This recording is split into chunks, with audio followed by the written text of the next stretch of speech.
Ladies and gentlemen, my very hilarious husband, Drew Harrison.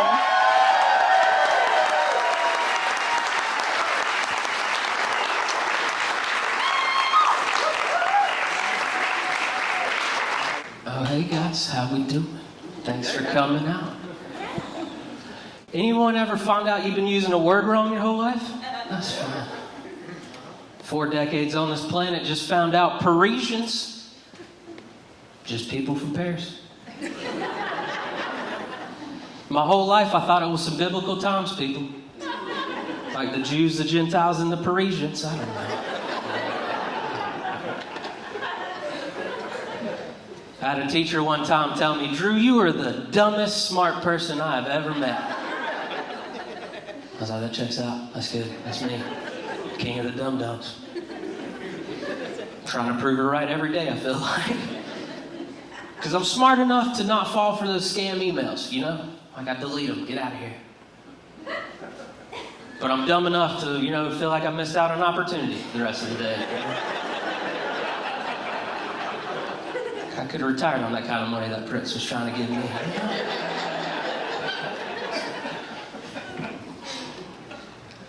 Anybody see that family that tried to turn their dead grandma into a coffee table? Y'all see that? Just floating around the internet, Obviously, it was a fake. I said to myself after way too many hours of research. I did a deep dive. I wanted a company name, a phone number. I had questions, But luckily, we're not there yet. I know we're turning dead people into trees. Furniture is a natural progression, Let's just pump the brakes, I don't want to have that weird argument, but like, I had one grandma I loved and cared about, My rotation's set. But then my wife would have moved in. She had 3 grandmas she loved and cared about. So naturally, my grandma's going in storage. That's not fair, I don't want to have those arguments on a Friday night. Be like, my friends are coming over. I want to put my grandma out, all right? She's been shifting in the resin in the attic. I don't like it. Me and my wife had some time to kill in Virginia Beach not too long ago, which, if y'all have ever been to Virginia Beach, don't. They try to get you with the beach part, but then you got to remember, it's in Virginia. So we didn't have a lot to do, so we looked up stuff to do, found out they had 2 lighthouses. They built one, had to repair it, thought they were going to break it, so they built another one. But they didn't break it. So they're like, well, now we got 2 of them. So let's let these idiots crawl on this one. Let's do that. So we went, did not know it was on a military base. So we pull up, and it was like we left America. 2 heavily guarded individuals came up and had us roll all of our windows down.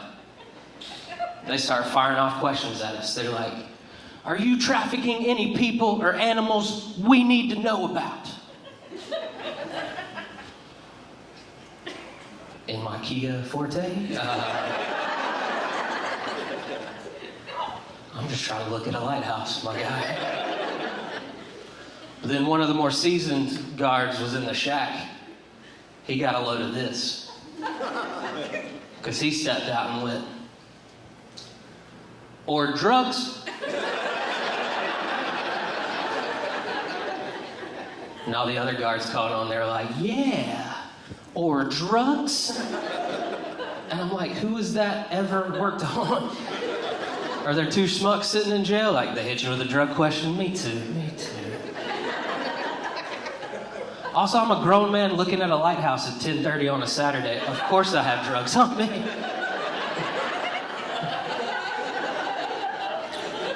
Think I just like history? Come on. Getting old's fun, right? That's fun. I'm entering my go to the doctor more than I'd like to phase. That's fun. That's good. Oh, I know. It's still not fun starting out, though. Because right now, currently, I have an ointment that I have to put under my tongue once a day. And then I also have an ointment I've got to put on my butt once a day. And now I have anxiety every morning figuring out which finger is which.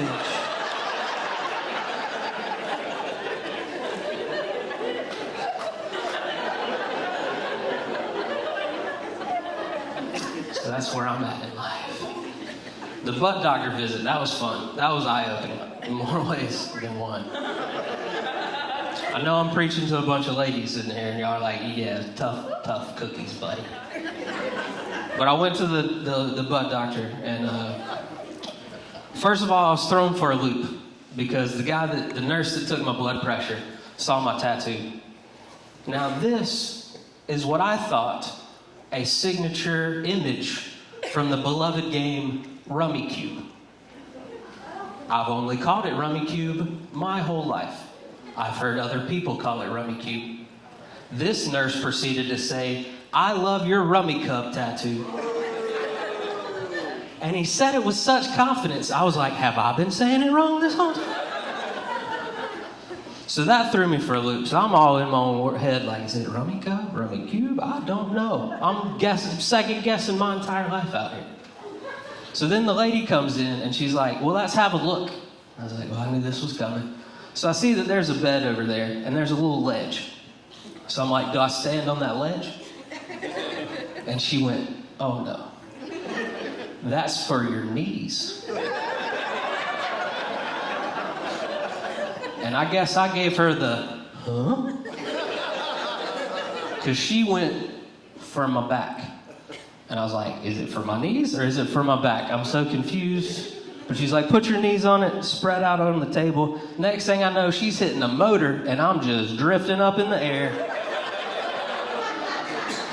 So now I see what she was saying. She didn't want to bend over. So I had two ladies just standing behind me going, that's interesting. I never want to experience that again a day in my life. But I know how it is. I'm okay. I came up in the medical field, you know. I always had a side job at More Regional or doing something, you know. But it was weird when I switched from More Regional to the vet field, you know. Like I thought it was going to be an easy transition. The pets are way better than humans. Forgot every pet comes attached to a human. So it'd be interesting to see, you know, in the human world, your doctor tells you to get an MRI. You get an MRI. And then you're like, how much is that going to cost? And they're like, I don't know. They'll bill you in like 30 to 300 days. And then whatever that price is, you just have to pay it. I'm like, okay. But in the vet field, you had to tell them that price immediately.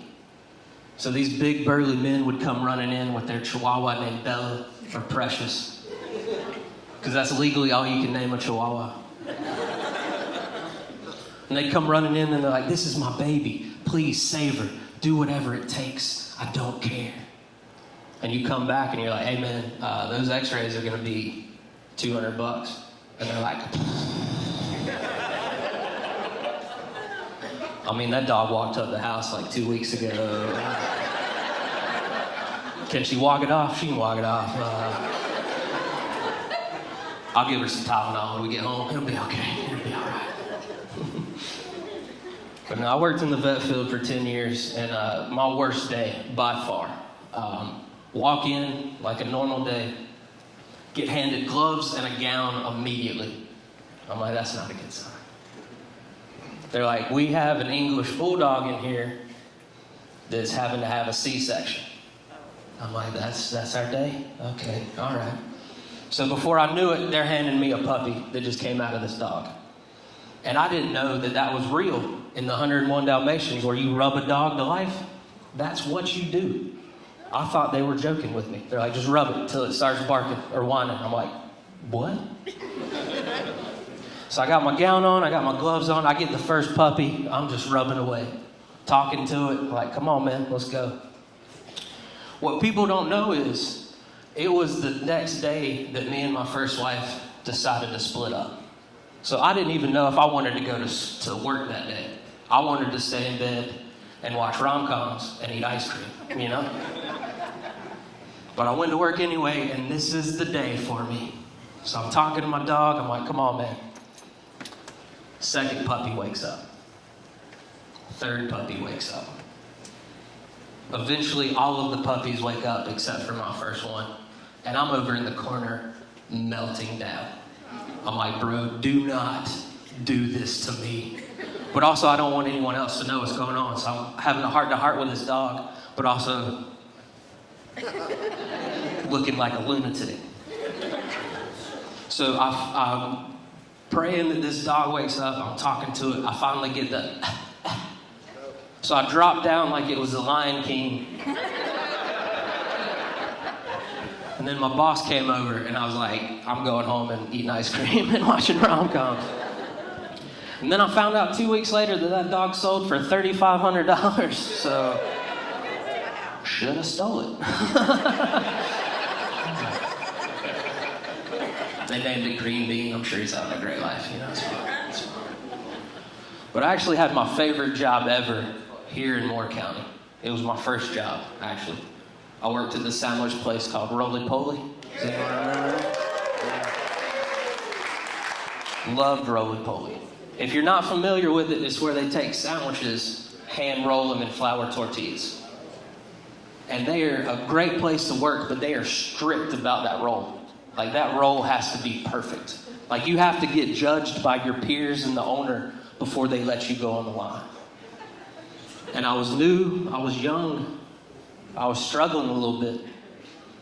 But one day the manager wasn't there, and luckily I worked with every stoner in town.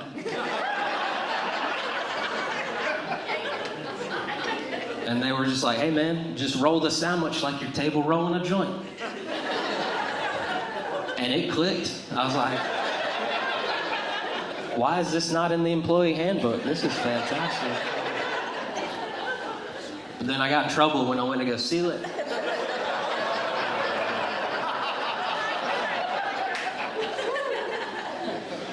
They almost fired me when I held a lighter underneath it. They did not want it toasted. They did not. Anybody fan of law shows? Law and Order, SVU?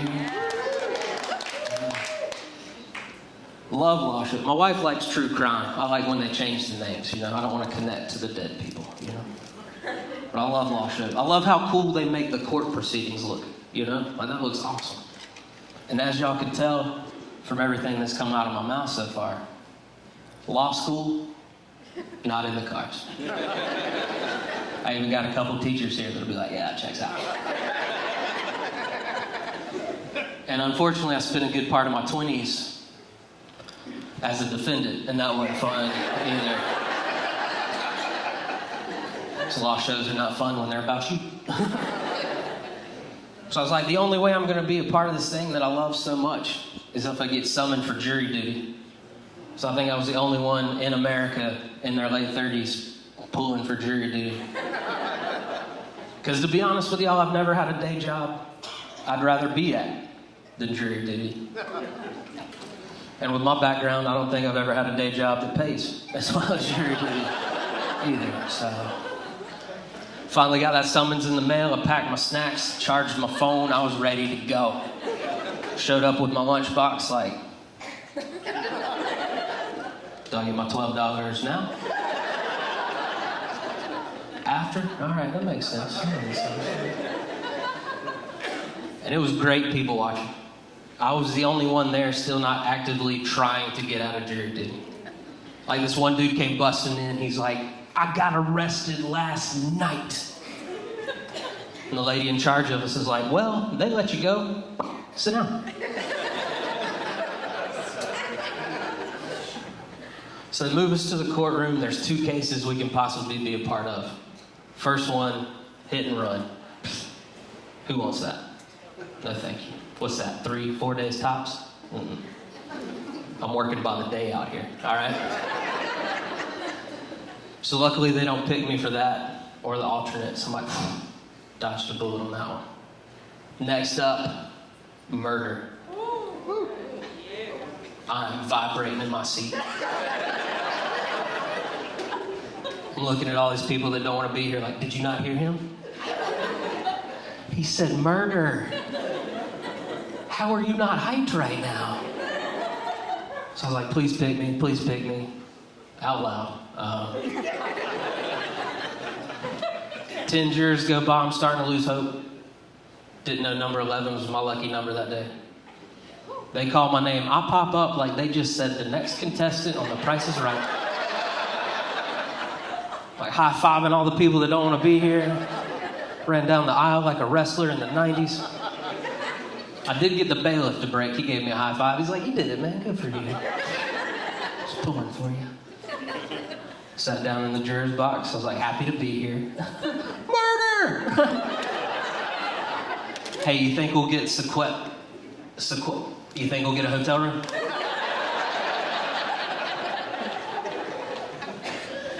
Right when I got comfortable, I hear the defense attorney go, motion to remove juror number 11. Prosecutor didn't have my back at all. Judge hit his gavel. I at least got to hear that. He's like, juror number 11, thank you for your time. You're free to go. So if y'all ever need to get out of jury duty, literally be the only one happy to be there. This psychopath brought his own snacks. He's got to go. He's got to go.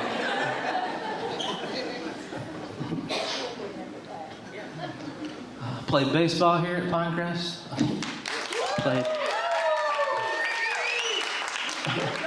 Bench Warmers Association. We sat on the bench so much we had a name for ourselves. It was great.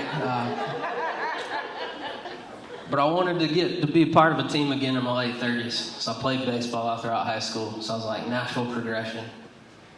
Signed up for slow pitch softball. I was like, they just toss it to you. What could go wrong?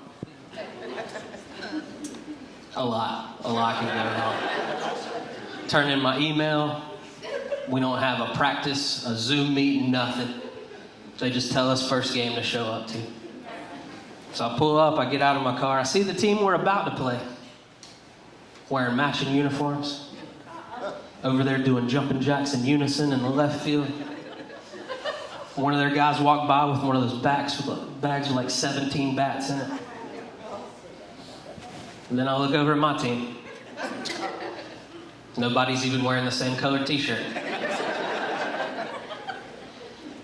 No one's even gotten their glove out of the car. They're just standing around a case of beer crushing it in the parking lot. So I feel like I've been put on the right team athletically. I'm a little concerned with the outcome of this game now. You know, so we all got our gloves. I think we did this for a little bit. I don't even think we switched. They're like, pick which one you gonna run with tonight. Because you're gonna pull that hamstring, you need the other one for next week. So our coach, I guess he was the first one to turn in his email. But we line up and he's giving us our positions. And I think he messed up top because he gets to me and he's like, center field. I'm like, what about me? It says center field. Like, that seems like the position that runs the most, so you might want to get someone who's run on purpose in the last, 10 years, give or take. But I was like, you're the coach, so I ran. I walked really fast out to center field. It's the start of the game. You don't want to get winded right away, you know what I mean? So we get out there, and we're all idiots, so no one brought a ball to warm up. So we're just standing there waiting for the game to start.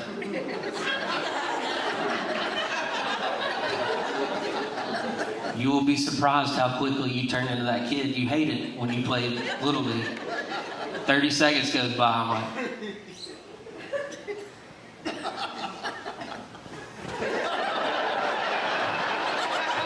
Why is it so fun? Go home, find your own glove, put it on, do a little twirl. I dare you not to smile. I dare you not to smile. I was chasing a butterfly. I was having the time of my life. Then the umpire went, play ball, snap back to reality. I was like, oh yeah, we're doing a thing. I forgot. But now I'm in my own head. Now I'm like, hey man, you hadn't seen a pot fly in 20 years. It could have changed. You don't know what it looks like now. You're out here with your third base glove from high school. The ball's bigger now. That's not going to work out too well for you. So I went from being excited to be part of a team again to, please don't hit it to me. Please don't hit it to me. Out loud again. And you guys know how the universe works. First pitch, right to me. I start drifting back. I'm like, maybe I do know how to do this.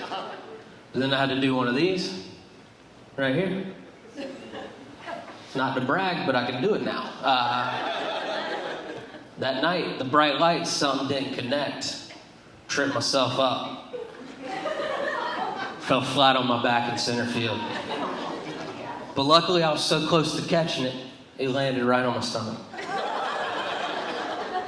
So between that and me going, ah, I was able to keep it there. So technically, I got the guy out. I did my job. You're right. I am a hero. Thank you. But I get up to throw it back in and realize I'm hurt both physically and emotionally. So I just rolled it back in. And right when I let go, I saw my car in the parking lot. And I was like, you know what, fellas, this was fun. Whatever your name is off the bench, get out here. I'm out. And I go to look, no gate to be found whatsoever. The gate is at the first base side. So my brain said, hey man, you just failed miserably at that routine pop fly. You definitely can jump a gate up to your chin. So I got up to the top of it. I was proud of myself. But I was wearing those basketball shorts and something got caught. And I didn't want to fall and then pants myself on top of everything. So I didn't know what to do. So just like a kid in trouble, I just put my hand up. And every last one, I was like, nah, we see you. We're coming. Pushing 40, you know? So no one's asking me to go to raves or concerts or clubs or anything like that. And I'm okay with that. I don't want to go. But one of the products is if you're not invited to parties and big concerts and stuff is you have to incorporate your drug use into everyday life. Like an adult, you know? So now, once a year, do cocaine. Once a year. And that's to do my taxes. Whole new meaning to the word TurboTax, I'll tell you that. We're done. I like to take muscle relaxers and try to get through airport security. They're like, sir, please put your right shoe back on.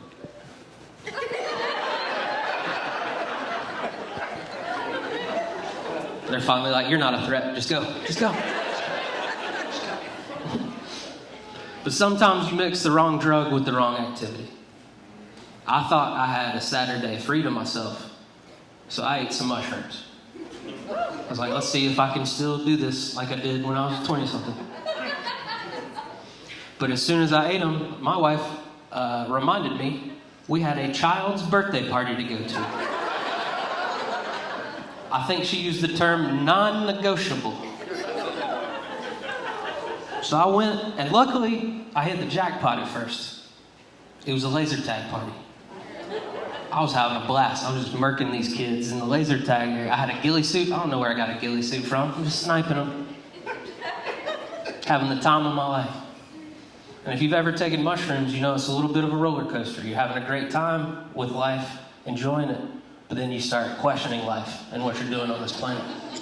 So right when I hit that downward swing, I went around a corner, and this kid shot me. And he's like, you're dead.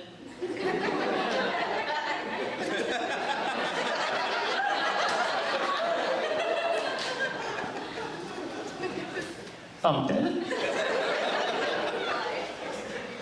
Wandered around that for had to be hours. They buried me in the ball pit. I had this weird 6-year-old do the eulogy. They revived me with cake. It was great. Cream cheese icing is a superfood. That's all I'm saying. That's all I'm saying. One time I did this show, and it was a great show. Had a good time. And these two ladies were at the show, and they left right before me. And I leave, and I stop to check something on my phone. I think I had to get somebody inside some information or something. I don't know why. But I'm hanging out front. They're more at their car. And it's just me, these two ladies, some cars, and an empty parking lot. And just the stillness of night. And a couple seconds go by, and collectively, we hear the deepest, wettest fart echo throughout the parking lot. And now I know what I look like. I got resting fart face. I understand. So they immediately look at me like I did it. And I learned from an early age, don't deny it, because that's who supplied it, you know? So I didn't want to say that wasn't me, you know? So I just looked at him like, oh, what was that? You know? A couple of minutes go by, deeper, wetter fart. Now one lady straight up turns and puts her hands on her hips and looks at me like, I can't believe you're doing this. So I had to defend myself. I was like, that wasn't me. But they both looked at me like, we know it was. So like, I'm not gonna stand for this harassment. So I go to leave, and I'm about to pull out of the parking lot, and I see this flash of light, and I look over, and I see the origin of our sounds.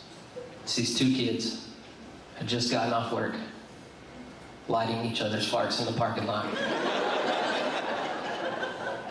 So naturally, I had to get out and show them how it's done, you know? It's about teaching the next generation, all right? A lot more hair than I remember, though. No, do not recommend. Do not recommend. That's why you have to end up at the butt doctor.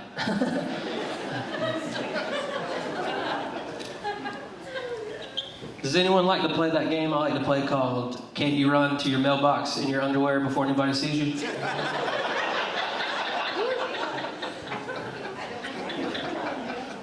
I live in a townhome community. All of the mailboxes are together in the middle of the parking lot. So I like to think I play on expert level, you know? So the other day I was looking through the blinds trying to time it just right. And I saw my opening, so I went for it. And I got to the mailbox, bag secure, I turn to go, I get right up to my door, and these two door-to-door Jesus salesmen come around the corner. And they were as shocked as I was. We both caught each other off guard, like, ah! And he had a pamphlet, and he's like, sir, would you like to hear the good word? And I was like, I feel like I have to at this point. Because A, they saw me. I lost. I got to play again tomorrow. And B, they're not going to believe me when I say I'm not home.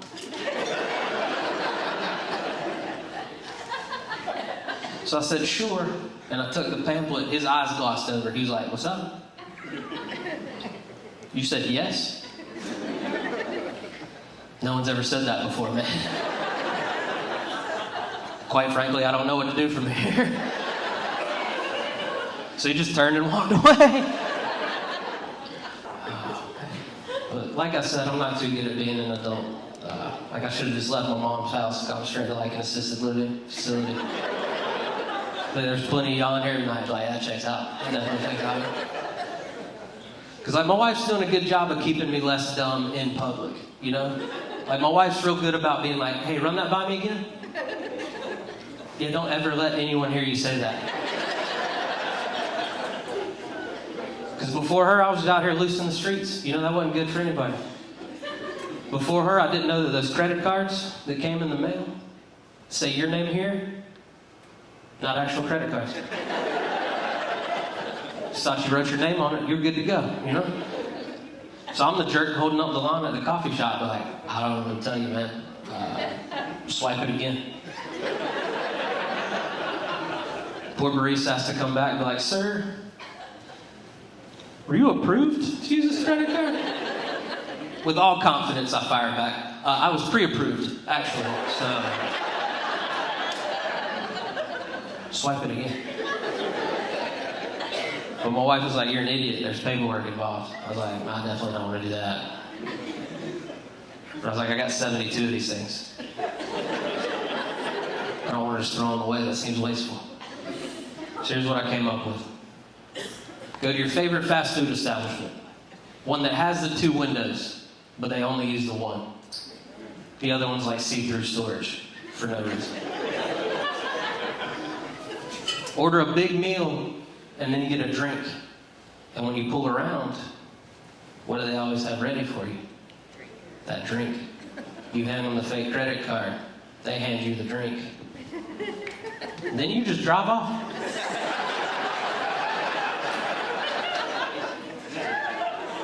It's not the 1200 Chase promised me. We're getting there one $2.99 sweet tea at a time, all right? There's a Hardee's in Wilmington that fell for it twice in the same day. I put up a picture or something, you know? I don't know. When I got called sir the other day, that hurt more than I thought it would. I was at a restaurant eating by myself, ordered something a little too spicy, but I'm not a quitter, you know? Clean Plate Club since '85. Thank you. My waitress completely forgets about me. I run out of water. I'm sweating like Shaquille O'Neal at the free throw line. I'm rolling through all my paper towels. So I just look up to see if I can die alone in peace. But there was like 6 college-age girls next to the door just living, laughing, loving. But the universe heard me though. You want to be by yourself? We got you. So they go to check out. I'm like, thank you. But now they're single file, and one is right beside me. And I catch her catching on to my situation out of the corner of my eye. She's having a great time, and I ruined it immediately. She's like,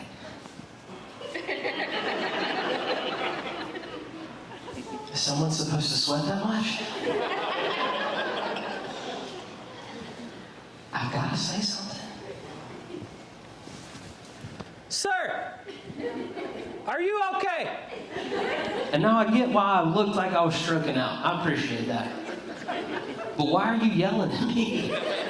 Like, is it on TikTok? Like I saw it on Dr. Oz. If the heart goes, the ears go. You gotta yell at him. But since you yelled at me, everyone in this establishment is now looking at us. And I don't know if you've ever eaten something a little too spicy. You run out of water. You go to speak, and all you can muster up is... So that didn't put her concerns at ease at all. So I was like, let me grab my water cup and point at it and be like, this is all I need in life. But I'm knocking over. So now it looks like I'm grasping for life. So now people are starting to get up. They're concerned. I think this one lady was like a nursing student. She was like, I don't know enough yet. I don't know enough yet. So I finally got tired of this unwanted attention. I wrangled my water cup. I bypassed everyone, even the people that worked there, and got some Sprite. So I was like, who's got time for that little water thing? And I drank it. And I was like, guys, I'm fine. Just needed something to drink. I don't know if you've ever had 30 to 40 people go from being very concerned about your well-being to now seeming a little bummed out you didn't die. Never seen more phones put away angrily in my life. They charged me for that soda. Like, sir, you had a water cup when you came in here, all right? I was like, you guys take credit cards? Guys, I'm Drew Harrison. Thank y'all so much for being here tonight. Y'all are amazing. Everyone get home safe. Thank y'all so much.